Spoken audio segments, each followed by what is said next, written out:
이제 한 주가 지나면 5월입니다. 5월은 가정의 달이죠. 그래서 이런저런 기념일들이 참 많습니다.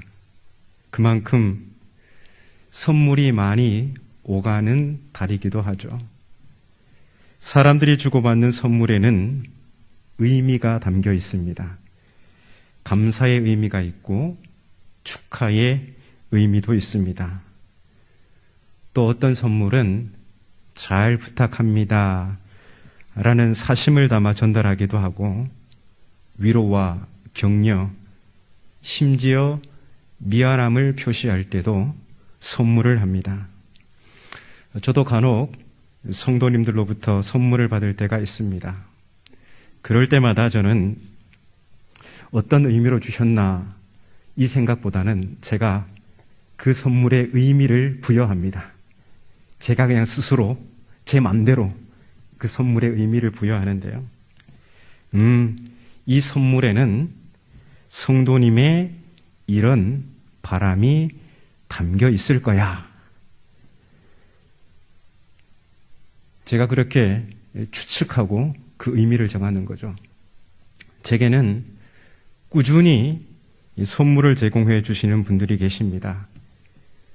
기도 동력자들인데요. 그 중에는 몇 년 전부터 월 3만 원을 계속 후원해 오고 계십니다. 그리고 한 2달여 전 전화가 왔습니다. 전화가 왔는데 기도 중에 그런 마음이 생겨서 꼭 해야겠다고 1년만 할게요 하고 월 5만 원을 이렇게 후원 작정하시고 이렇게 해오고 계신 분들이 있습니다. 제가 후원해 달라고 하지는 않았고요. 그분들이 기도 중에 그런 마음이 들어서 제게 연락이 오셔서 그렇게 제가 후원을 받고 있습니다. 저는 모든 선물의 의미를 생각합니다. 그런데 그 의미의 결론은 간단합니다. 성도님들이 제게 후원하실 때 그 선물의 의미는 목사님, 좋은 목사님 되세요. 복음의 진리를 전하는 그런 말씀의 일꾼이 되어주세요. 저는 그렇게 의미를 그냥 통일해서 받아들입니다. 매일 새벽에 제가 기도 동역자들과 후원자들을 위해서 기도하는데요. 그 기도하면서 이런 다짐을 합니다. 매일 하는 것입니다. 하나님, 제가 과분한 사랑을 받고 있습니다. 이 사랑을 배반하지 않게 해주소서. 하나님의 거룩한 양심에 붙들려 끝까지 목사의 직무를 감당하게 하소서. 선물의 의미를 생각할 때마다 저는 제게 호의를 베푸는 분들을 기억하며 부르심의 자리를 생각합니다. 물론 받은 그 사랑에 제대로 보답하지 못해서 늘 죄송스러운 마음이 있습니다. 그러나 분명한 것은 성도님들의 그 순수한 사랑을 배반하지 말자. 매일 그렇게 다짐합니다. 왜냐하면 성도의 사랑이 담긴 선물은 그게 크든 작든 너무나 소중한 의미가 담겨 있기 때문입니다. 선물의 내용이 아니라 그 내용 속에 담긴 의미가 너무나 귀하기 때문에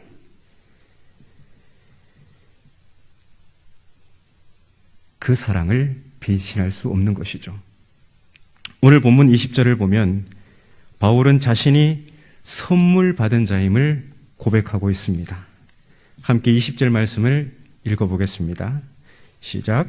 내가 그리스도와 함께 십자가에 못 박혔나니 그런즉 이제는 내가 사는 것이 아니요 오직 내 안에 그리스도께서 사시는 것이라. 이제 내가 육체 가운데 사는 것은 나를 사랑하사 나를 위하여 자기 자신을 버리신 하나님의 아들을 믿는 믿음 안에서 사는 것이라. 아멘. 이 말씀에는 바울에게 선물을 주신 분과 그 선물의 내용이 무엇인지 나옵니다. 특히나 이 구절에서 나를 사랑하사 나를 위하여 자기 자신을 버리신 하나님의 아들. 근데 이 버리신이라는 번역보다는 내어주신이라는 번역이 옳습니다. 여러분들 그 성경에다가 내어주신 이렇게 표시해두면 훨씬 좋습니다. 흥미롭게도 선물을 주신 분과 선물이 똑같죠. 바울에게 선물을 주신 분은 그리스도입니다. 바울을 사랑하여서 바울을 위하여 선물을 주신 분은 그리스도죠. 그리고 바울이 받은 선물도 그리스도입니다. 그리스도는 자기 자신을 내어주셨죠. 그러니까 그리스도는 자신을 바울에게 선물로 내어주셨습니다. 이어지는 21절에서 바울은 이 놀라운 선물 수여 사건을 이렇게 의미를 부여하는데요. 하나님의 은혜입니다. 그리스도라는 이 엄청난 선물 수여 사건의 의미가 바로 하나님의 은혜라는 것이죠. 왜냐하면 그리스도라는 선물은 인간의 그 어떤 조건도 고려하지 않으시고 자격 없는 자에게 주신 것이기 때문입니다. 그리고 유대인이든 이방인이든 그분을 믿음으로 의롭게 될 수 있기 때문이죠. 그래서 바울에게 있어서 그리고 오늘 우리에게 있어서 그리스도라는 선물의 의미는 하나님의 은혜입니다. 선물의 의미를 아는 사람은 그냥 있을 수 없습니다. 그것도 그 선물을 받을 자격이 없는 자에게 주어진 은혜라면 더더욱 그렇겠죠. 그래서 바울은 곧바로 이렇게 다짐합니다. 나는 하나님의 은혜를 무효로 돌리지 않겠습니다. 21절에 우리 성경에는 내가 하나님의 은혜를 패하지 아니하노니 이렇게 되어 있죠. 저는 바울의 이 다짐을 보면서 예수님의 비유 속에 나오는 한 안타까운 사람을 떠올리게 되었습니다. 이 사람은 임금으로부터 1만 달란트 빚을 탕감받은 종입니다. 은혜를 입었죠. 다른 적절한 단어가 없습니다. 은혜입니다. 빚의 속박 속에서 해방된 그가 어느 날 길을 걷다가 그에게 100데나리온 빚을 진 동료를 만나게 됩니다. 그런데 그는 그 순간 자신이 받은 그 엄청난 은혜를 새카맣게 잊고 조금만 참아달라는 동료의 간청에도 멱살을 잡아 끌고 가서 옥에 넘겨버립니다. 이 현장을 목격한 사람들이 너무 안타까워서 이 사실을 임금에게 알리죠. 임금은 다시 종을 불러 세웁니다. 악한 종아, 네가 빌기에 내가 내 빚을 전부 탕감하여 주었거늘 내가 너를 불쌍히 여긴 것 같이 너도 내 동료를 불쌍히 여기는 것이 마땅하지 아니하냐? 분노한 임금은 빚을 다 갚을 때까지 종을 옥졸에게 넘겨버립니다. 빚을 다 갚을 때까지. 가능할까요?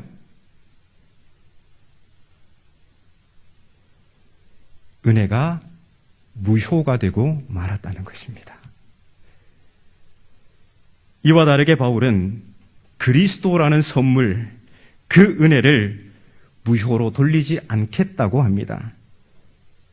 바울에게 있어서 그리스도라는 선물에 담긴 의미는 하나님의 은혜입니다. 바울은 이 은혜를 기억할 때마다 다짐하는 거죠. 나는 하나님의 은혜를 무효로 돌리지 않겠습니다. 나는 자신의 생명을 자격 없는 나에게 선물로 내어주신 그리스도의 사랑을 배반하지 않겠습니다. 자, 그렇다면 바울이 나는 하나님의 은혜를 무효로 돌리지 않겠습니다 라고 했을 때 이 말의 구체적인 의미는 무엇일까요? 두 가지 생각해 보겠습니다. 첫 번째는 나는 율법의 행위들을 자랑하던 과거로 돌아가지 않겠습니다. 자, 17절, 18절을 함께 읽겠습니다. 시작. 만일 우리가 그리스도 안에서 의롭게 되려 하다가 죄인으로 드러나면 그리스도께서 죄를 짓게 하는 자냐? 결코 그럴 수 없느니라. 만일 내가 헐었던 것을 다시 세우면 내가 나를 범법한 자로 만드는 것이라. 아멘. 자, 이 말씀은 지금 바울이 베드로에게 하는 말입니다. 그리고 주변에 유대인 그리스도인들도 함께 있었습니다. 바울과 베드로는 그리스도 안에서 의롭게 되려고 하는 사람들입니다.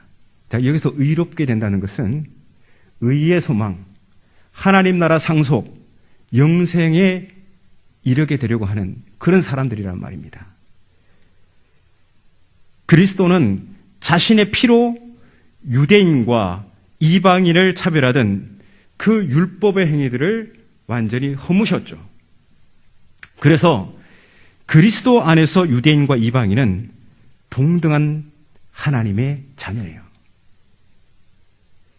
누구도 할례받지 않았다는 이유로 이방인 신자들을 배제할 수 없는 겁니다.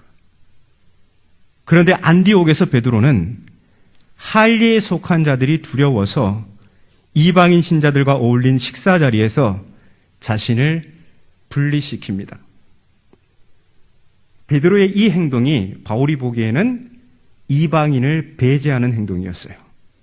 말하자면 나는 할례받지 않은 너희와 같이 밥 못 먹겠다, 이런 뜻이죠. 아니, 그러면 지금까지 밥 먹은 건 뭐죠?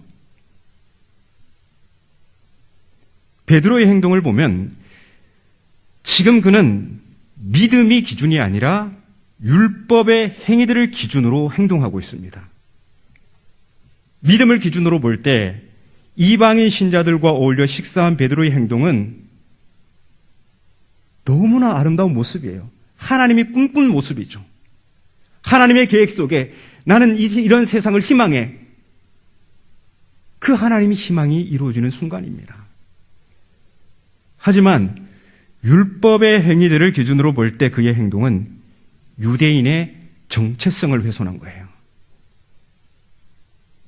유대인들은 이방인과 같이 밥 못 먹겠다는 거예요. 할례받지 않은 이 부정한 이방인들과는 밥 못 먹겠다는 거예요. 그 기준으로 보면 유대인의 정체성을 훼손한 거죠. 베드로가 믿음으로 판단했다면 할례에 속한 자들이 왔을 때도 전혀 개의치 않았을 것입니다. 하지만 율법의 행위들을 기준으로 판단했기 때문에 할례에 속한 자들이 두려워 마치 죄인처럼 급히 그 자리를 떠난 거죠. 그러면 이런 가정을 해보겠습니다. 만일 할례받지 않은 이방인 신자들과 어울려 밥 먹은 게 죄라면 누가 베드로를 죄짓게 만들었을까요? 그리스도겠죠. 왜냐하면 베드로는 그리스도 안에서 발견한 복음의 진리 때문에, 그 복음의 진리가 뭡니까? 유대인과 이방인은 그리스도 안에서 동등하다는 거예요. 이 진리 때문에 이런 용기를 내어서 이방인 신자들과 식사를 한 거예요. 그는 본래 유대인답게 잘 살고 있었어요. 할례도 행했고 이방인 신자들과 어울리지도 않았고 안식일도 열심히 지키면서 유대인답게 살고 있었어요. 그런데 그리스도를 믿고 그리스도 안에서 의롭게 되려고 하다가 그만 이런 일을 저지른 겁니다. 그렇다면 베드로를 죄짓게 만든 장본인이 누구일까요?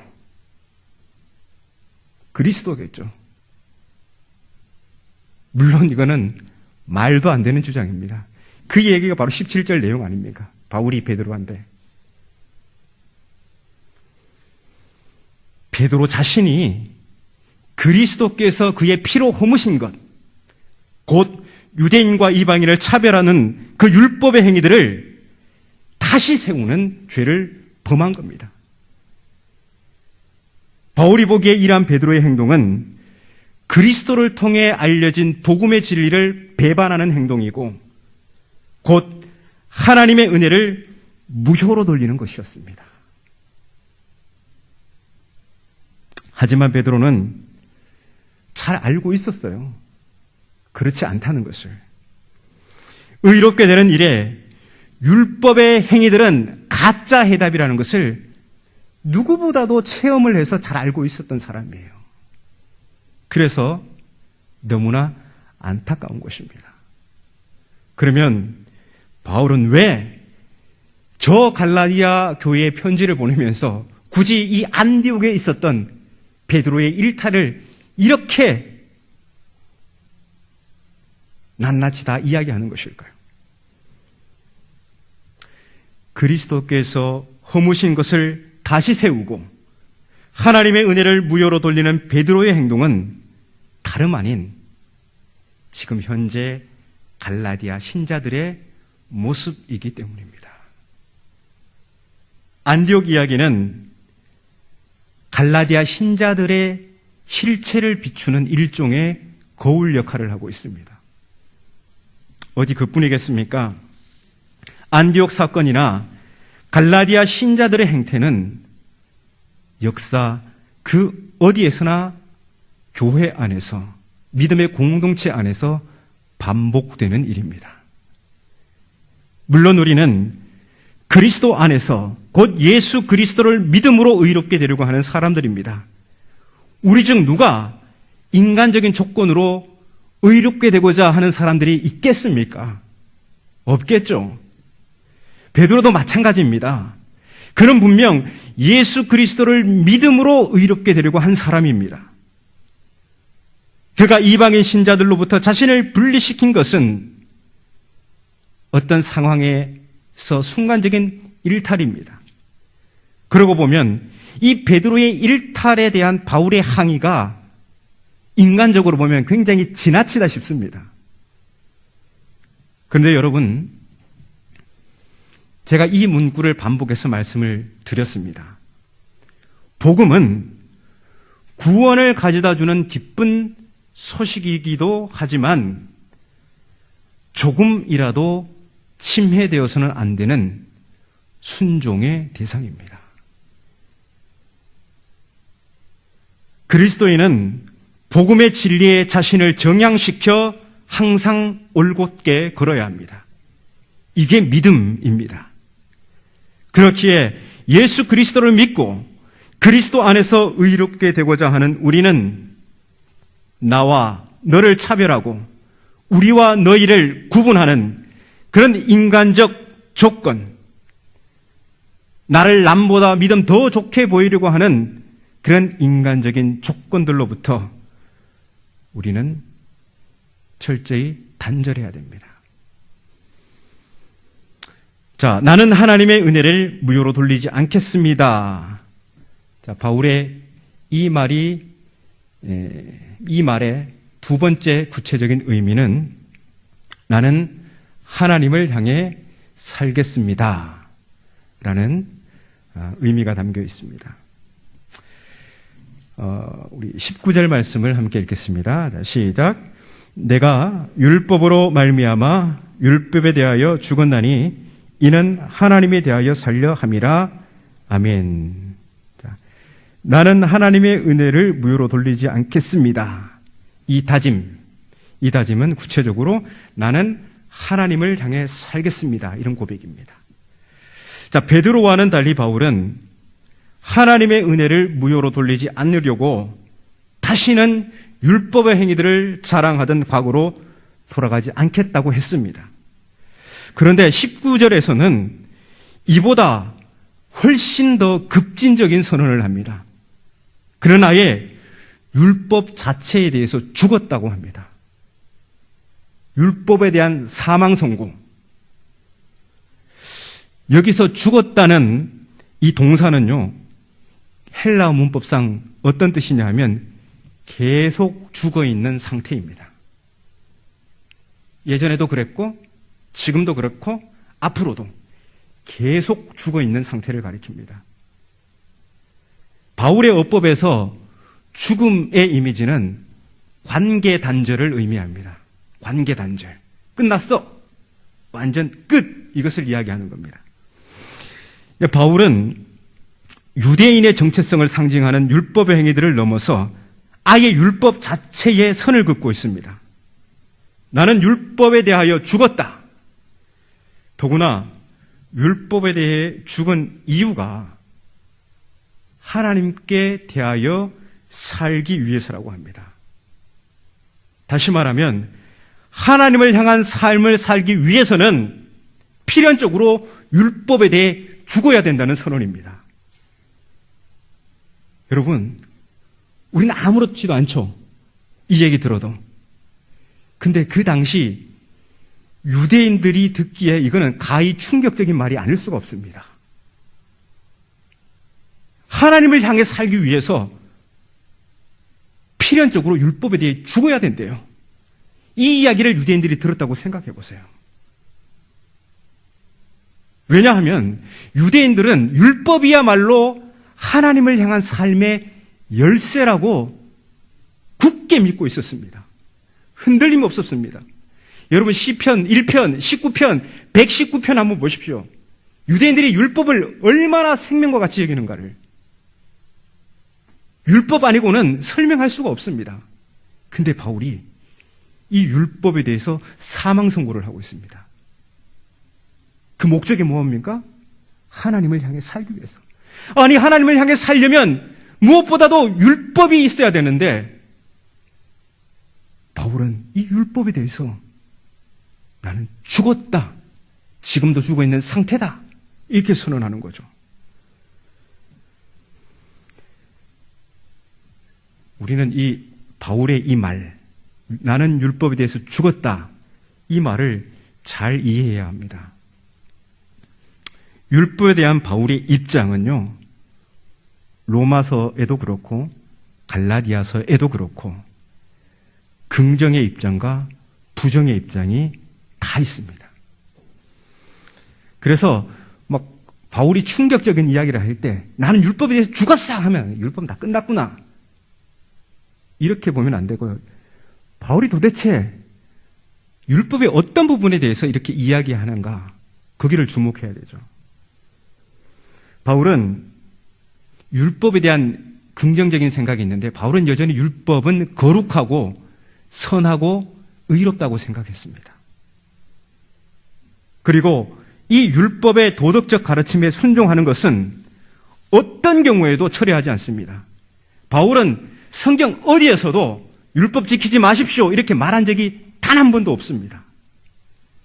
그러면 율법에 대하여 죽었다라는 이 바울의 선언은 무슨 뜻일까요? 그것은 생명을 줄 수 없는 율법의 연약함에 대해서 죽었다는 말입니다. 바울은 이 율법의 연약함을 3장 15절 이하에서 자세히 설명하고 있는데요.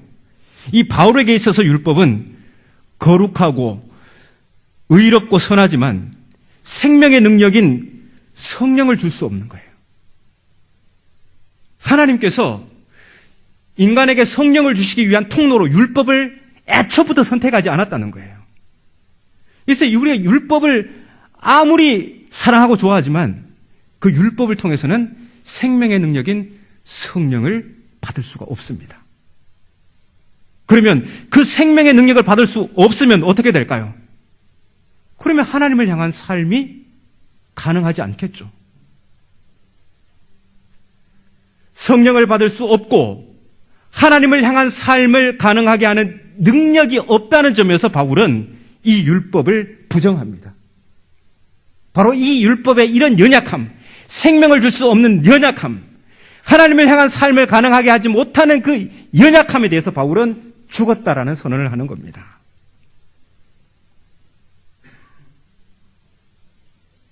그래서 이런 연약하기 짝이 없는 율법에 대해 죽어야 베드로처럼 한눈 팔지 않고 오직 믿음으로 생명의 능력인 성령을 받아서 하나님을 향한 삶을 살 수 있는 것입니다.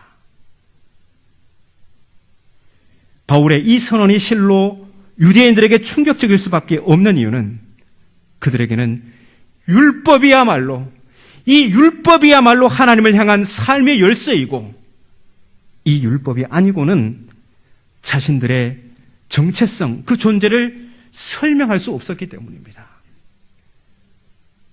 우리는 이렇게 21세기에 율법에 대해서 이렇게 편하게 듣지만 이게 1세기에는 그래서 바울이 유대인들에게 그렇게 쫓겨다녔다는 겁니다. 바울을 죽이고자 한 사람들은 로마 군인이 아니었고요. 유대교 지도자들이었어요. 율법의 열심인 자들이었어요. 바울이 할례를 부정하고 율법에 대한 이런 입장을 취하자 그들은 바울을 죽이기 위해서 혈안이 되었습니다. 바울이 죽기 전에는 나는 40일 동안 물도 한 모금 마시지 않겠다고 했던 것입니다. 그런 맥락에서 이해해야지만이 이 바울의 말이 얼마나 충격적인가를 이해할 수 있습니다. 그런데 여러분, 역설적이게도 이런 종교 행위들이 그런데 역설적이게도 유대인들은 그 귀한 율법의 눈이 가려져서 참된 의로움의 해답인 그리스도를 보지 못했습니다. 이것이 신앙의 아이러니죠. 그런데 유대인들의 이런 모습이 오늘 우리에게도 있다는 겁니다. 이 갈라디아서, 이 고대에 쓰인 이 편지가 오늘 우리에게 의미가 있다는 게 이런 보편적인 체험의 보편성이 있다는 겁니다. 우리는 주일 성수, 11조, 봉사같이 이런 것들을 열심히 행하는 것이 하나님을 향한 삶의 열쇠라고 생각합니다. 제가 잘못 봤습니까? 제가 모태신앙으로 신앙생활을 하면서 사역을 하면서 강단에서 집요하고 선포되는 게 주일 성수, 11조, 헌신, 봉사 이런 거였습니다.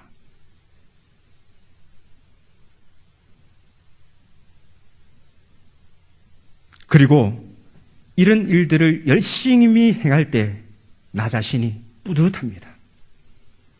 나 괜찮은 사람 같은데. 나 믿음 꽤 괜찮은 사람 같아. 저 사람은 뭐야? 왜 이렇게 뺀질대? 그런데 역설적이게도 이런 종교 행위들이 하나님을 향한 삶을 방해하는 장애물이 되기도 한다는 것입니다.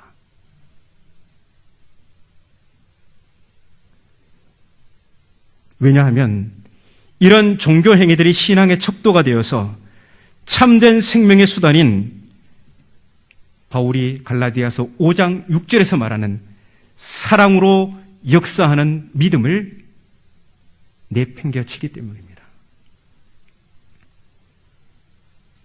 그도 그럴 것이 주일 성수, 11조, 봉사는 얼마든지 할 수 있습니다. 열심히 하면 복도 준다 하지 않습니까? 그런데 나와 마음이 같지 않은 동료를 사랑으로 섬기는 것, 이 복음의 진리에 순종하는 것은 죽기보다 싫습니다.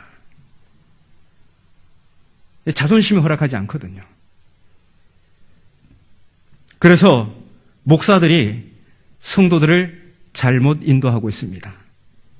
성도들 간에 다툼이 있고 누군가 상처받아 교회를 나오지 않으면 신만 가서 한다는 말이 권사님, 집사님, 우리가 하나님 보고 교회 다니지 사람 보고 교회 다니나요? 그저 하나님만 보고 예배 나오세요.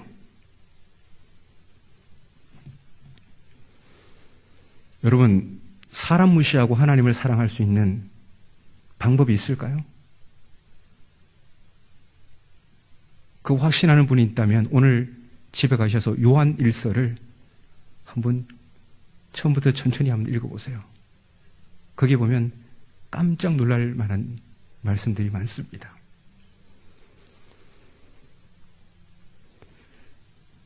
사람 무시하고 주일 성수하고 11조 열심히 하고 헌신 열심히 한다? 그래서 스스로 하나님을 향한 삶을 살고 있다고 착각한다면 바로 이런 종교 행위들이야말로 하나님의 은혜를 무효로 돌리는 그런 장애물로 작동한다는 겁니다. 여러분, 주일 성수 11조 봉사 너무나 귀한 일들입니다. 하지만 이것들의 치명적인 연약함은 우리에게 생명을 줄 수 없다는 거예요. 물론 이렇게 반문할 수도 있습니다. 지금까지 우리는 주일 성수 11조 봉사와 같은 종교 행위들이 하나님을 향한 참된 열쇠라고 믿어왔는데 무슨 그런 경박한 말씀을 하십니까? 당신이 교회 목사가 맞습니까?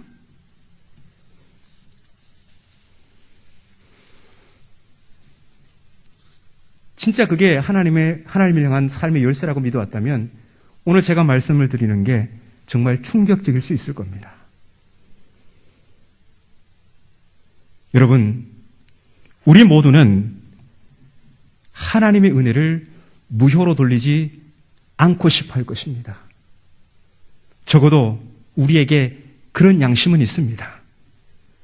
그렇다면 나와 너, 우리와 너희를 구분하고 차별하는 인간적 조건들을 자랑하던 과거에서 완전히 돌아서십시오. 그리고 우리가 하나님을 향한 삶의 열쇠라고 믿어 의심하지 않았던 종교적 신념들, 그 신념들을 그리스도와 함께 십자가에 못 박으십시오. 그러면 비로소 해답이 보입니다. 종교적 껍데기를 다 벗겨내고 나면, 교회에서 열심을 다 벗겨버리고 나면 그때 비로소 여러분 옆에 계신 분들이 보일 겁니다. 우리는 종교 행위에 몰두하느라 진짜 우리 앞뒤에 좌우에 계신 그 귀한 분들을 보지 못하고 있습니다. 지금 여러분 옆에 계신 분이 그 어떤 종교 행위보다 하나님께 더 귀합니다. 주일도 11조도 봉사도 그분을 위해서 있는 것이지 그분이 주일을 위해 11조를 위해 봉사를 위해 있는 것이 아닙니다. 예수님이 말씀하시지 않았습니까? 안식일이 사람을 위해서 있는 것이지 사람이 안식일을 위해서 있는 것이 아니다. 그렇게 땅을 걸어가는 사람들은 헛된 것에 집착하기 마련입니다. 예수님은 땅의 사람들의 그 시선을 교정시켜 주시고 참된 것을 바라보도록 도우셨습니다. 그만큼 여러분 곁에 계신 분들이 귀하기에 그리스도께서는 그분을 사랑하셔서 그분을 위해 자신의 생명을 선물로 내어주셨습니다. 그리스도라는 선물의 의미를 기억하며 오늘도 나는 하나님의 은혜를 무효로 돌리지 않겠습니다 다짐하는 여러분, 인간적 조건을 자랑하던 과거로부터 돌아서서 그리고 하나님을 향한 삶의 열쇠라 믿어 의심치 않았던 종교적 신념으로부터 죽음으로 믿음으로 생명의 능력인 성령을 받아서 서로 사랑하며 하나님을 향한 참된 삶을 살아가시기 바랍니다.